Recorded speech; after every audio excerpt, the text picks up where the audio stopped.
I dream ప్రేక్షకులకు నమస్కారం అండి. నా పేరు ఆంజనేయరాజు. నేను ట్రెడిషనల్ హీలర్ని. ఈరోజు మన ప్రేక్షకులకి క్యాన్సర్ గురించి మంచి విషయాలు తెలియజేద్దామని ఈ ప్రోగ్రాం ఇస్తున్నామండి. క్యాన్సర్ ఎవరైనా చనిపోయారు అని మనకు తెలిస్తే మన బంధువుల్లో కానీ స్నేహితులు కానీ ఎవరైనా 90% అబోవ్ 2 కారణాలు ఉంటున్నాయండి. ఒక 30% హార్ట్ అటాక్, 60% పైన క్యాన్సర్. అనేక రకాలైన క్యాన్సర్లు. ఆల్మోస్ట్ చావు అంటే క్యాన్సర్ వచ్చి చనిపోయారేమో, లేదంటే హార్ట్ అటాక్ వచ్చి చనిపోయారేమో, ఆ రెండే ఆలోచిస్తున్నారు ఎవళ్ళైనా. అదే విధమైన చావులు కూడా జరుగుతున్నాయి. హార్ట్ అటాక్ అనేది అదృష్టం అండి. మనం ఎవరి చేత చేయించుకోక్కర్లేదు, ఏమీ చేయక్కర్లేదు, చాలా హ్యాపీగా వెళ్ళిపోతాం మినిట్స్లోని. కానీ ఈ క్యాన్సర్ అనేది చాలా ఇబ్బంది పెడుతుందండి. మన ఆర్థికంగా నలిగిపోతారు. ట్రీట్మెంట్స్ కూడా చాలా కాస్ట్లీ అయిన ట్రీట్మెంట్స్. అదేవిధంగా క్యాన్సర్లో కూడా అన్ని క్యాన్సర్లకి మనం ఇమీడియట్గా అది విపరీతంగా పెరిగిపోయి చనిపోవడం అనేది జరగదండి. కొన్ని చాలా స్లోగా పెరిగాయి ఉంటాయి, కొన్ని ఫాస్ట్గా పెరిగాయి ఉంటాయి. అందులో బ్లాస్ట్ అనే రకం ఉంటుందండి, అది చాలా ఫాస్ట్గా డెవలప్ అయిపోతుంది. డెవలప్ అయిపోయి అతి తొందరలోనే మనిషిని చంపేయడం జరుగుతుంది. అందుకు ఏంటంటే మనం ఈ క్యాన్సర్ గురించి కూడా పూర్తిగా తెలుసుకుని భయపడకుండా పాజిటివ్ థింకింగ్ తోటి ఇది వచ్చినా పర్వాలేదు, నాకేమవదు, నేను బతకగలను అంటే కొన్ని యోగా సెంటర్స్లో వాళ్ళని ఎవ్రీడే కూర్చోబెట్టి ధ్యానం చేయించి ఇది నన్ను ఏమీ చేయదు, నాకు క్యాన్సర్ తగ్గిపోతుంది అని పదే పదే అనుకోవడం వల్ల అతను ఆ విధంగా సైకలాజికల్ ట్రీట్మెంట్ ఇచ్చి అతను మానసికంగా దానికి సిద్ధపడి ఈ సాధన అనేది చేయటం వల్ల వితౌట్ మెడిసిన్ కొంతమంది క్యాన్సర్లను కూడా తగ్గించారండి. అదేవిధంగా ఫాస్టింగ్ కూడా క్యాన్సర్లో చాలా బాగా పనిచేస్తుందండి. ఏదైతే ఈ మధ్యన ఏదో కీటో డైట్లని లేకపోతే ఏదో ఫాస్టింగ్ అంటున్నారు, ఆ ఫాస్టింగ్ చేయటం వల్ల కానీ ఇలాగా చేస్తున్నారు. అదే ఫాస్టింగ్ మనం తీసుకునే ఆహారం ఒక 50 అబౌవ్ తగ్గించేసి 30 to 40% ఇప్పుడు మనం తీసుకునే ఆహారాన్ని తీసుకుని హై పవర్ డ్రగ్స్ వాడకుండా ఉంటే మన శరీరం యొక్క ఇమ్యూనిటీని పెంచుకోవాలంటే మనం ఆహారాన్ని తగ్గించడం లేదు. మన హిందూ ధర్మశాస్త్రంలో ఉన్న ఉపవాసం చేయటం అనేది చాలా అద్భుతమైన ప్రక్రియ అండి. ఎందుకు అంటే ఒక స్వామీజీ చెప్పారు, శంకరమఠం ఆయన ఎవరో చాలా పెద్ద ఆయన ఇంగ్లీష్లో చెప్తూ ఉంటే నేను విన్నాను. ఆయన చెప్పింది ఏంటంటే ఈ ఉపవాసం అనేది మనం ఎప్పుడైతే చేసామో, రోజుకు ఒకసారి తిన్నామో, ఈ పొట్టలో ఉన్న బ్యాక్టీరియా అంతా కూడా శరీరం అంతా వ్యాపించి అనేక రకాలైన పనులు చేసి వందలాది వేలాది టీ సెల్స్ని పుట్టిస్తుందంటండి. ఎప్పుడైతే ఆ టీ సెల్స్ని పుట్టించిందో ఒక టీ సెల్లో 10,000 ఆటో ఇమ్యూన్ సెల్స్ని చంపుతుందని ఆయన చెప్పారు. ఆ విధమైన మెకానిజం అనేది మన శరీరంలో ఉందండి, భగవంతుడు ఇచ్చింది. ఆ మెకానిజం అనేది దాన్ని మనం డెవలప్ చేసుకోకుండా ఓన్లీ మెడిసిన్స్ మీద ఆధారపడి భయపడిపోయి సైకలాజికల్గా నాకు క్యాన్సర్ వచ్చింది, నేనేదో అయిపోతాను అనుకోవడం వల్ల మీ బాడీ అతి తొందరగా వీక్ అయిపోయి మిమ్మల్ని అనేక రకాలుగా ఇబ్బంది పెడుతుందండి.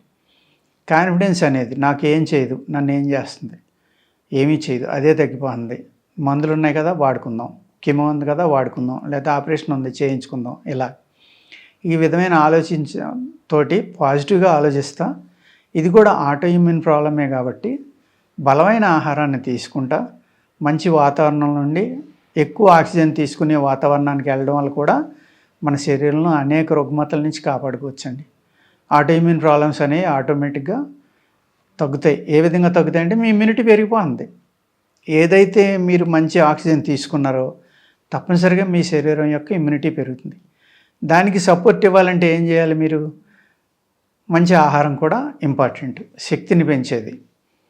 అప్పుడు ఇమ్యూనిటీ అనేది తగ్గకుండా ఉన్నప్పుడు ఈ ఆటో ఇమ్యూన్ అనేది మిమ్మల్ని డామినేట్ చేయడం కష్టం అవుతుందన్నమాట. అప్పుడు ఏమవుతుంది, మీ లైఫ్ ఎక్కువ సంవత్సరాలు బతకడం అనేది జరుగుతుంది. మీరు సపోజ్ డాక్టర్లు చెప్పారు మీది 4th స్టేజ్, ఒక 4 నెలలో 6 నెలలో సంవత్సరం అని చెప్తారు. కానీ ఈ జాగ్రత్తలు పాటించడం వల్ల అదే జీవితాన్ని 5 సంవత్సరాలు 10 సంవత్సరాలకు కూడా తీసుకెళ్ళొచ్చండి. ఆ విధంగా మెడిసిన్స్ కూడా అనేక రకాలైన మెడిసిన్స్ ఉన్నాయండి. ఈ ఆటో ఇమ్యూన్ ప్రాబ్లమ్ని తగ్గించడానికి కానివ్వండి, అదర్వైజ్ ఏదైతే వైరస్ ఉందో ఆ వైరస్ని ఆపడానికి, దాన్ని చంపడానికి అనేక రకాలైన మందులు ఉన్నాయండి. మేము కొన్ని కేసులు రివర్స్ కూడా చేయగలిగాం, అంటే 90% వరకు తగ్గించగలిగాం క్యాన్సర్ని. అలా అని అందరికీ తగ్గిస్తామని కాదండి. ఏ అయితే క్యాన్సర్ రావడం వల్ల పెయిన్స్ గానీ, ఆహారం తినలేకపోవడం గానీ, కొన్ని కేసులు వచ్చినాయండి. గొంతులో ప్రాబ్లమ్ ఉంది మాకు, గొంతు క్యాన్సర్ వచ్చింది, గుట్టక పట్టలేదని. వాళ్ళకి కూడా మేము 2, 3 రకాల మందులిచ్చి సెకండ్ డేనే వాళ్ళ చేత శుభ్రంగా ఆహారం తినిపించగలిగాం. వాళ్ళకి కావాల్సినవి తాగారు. వాళ్ళు ఎంత ఆనందపడ్డారంటే, తినకుండా చనిపోతామేమో అని భయపడ్డాం డాక్టర్ గారు. ఇప్పుడు చచ్చిపోయారు పర్వాలేదు, శుభ్రంగా తింటా చనిపోతాం అన్నారాళ్ళు. నాకు కళ్ళమ్మట నీళ్ళొచ్చినాయి వాళ్ళ మాటలిని.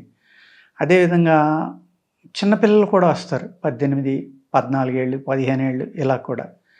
వాళ్ళని చూస్తే మనకి చాలా బాధ కలుగుతుందనమాట. ఈ వయసులో ఈ వ్యాధి రావటం ఏంటి అనేది.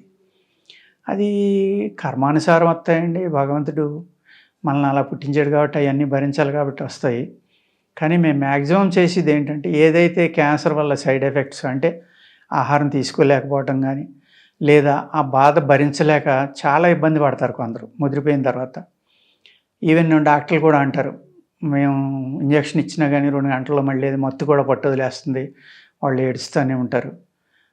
ఏం చేయాలో మాకు అర్థం అవ్వదని. అలాంటి పెయిన్స్ నుంచి మేము మ్యాక్సిమమ్ ఇబ్బందులు లేకుండా ఆళ్ళు లాస్ట్ టైం వరకు చాలా హ్యాపీగా తింటా, తిరుగుతా, దానివల్ల ఏమన్నా చెడు జరిగితే ఆ చెడు జరిగేదాకా వాళ్ళని కాపాడటానికైతే మాది ఒక 70% వరకు సక్సెస్ రేట్ ఉందండి.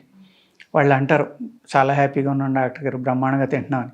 ఎప్పుడైతే వాళ్ళు హ్యాపీగా ఉండి తింటున్నారో ఆటోమేటిక్గా వాళ్ళ సైకలాజికల్‌గా పాజిటివ్ థింకింగ్ అనేది పెరుగుతుంది. ఇంక నాకేం భయం లేదు, నేను చావను, నేను బతికేశాను, నేను దీని నుంచి బయటపడతాను అనేది. ఆ సైకలాజికల్‌గా వాళ్ళకి పాజిటివ్ థింకింగ్ అనేది చాలా అద్భుతంగా పనిచేస్తుందండి మానవ శరీరం మీద.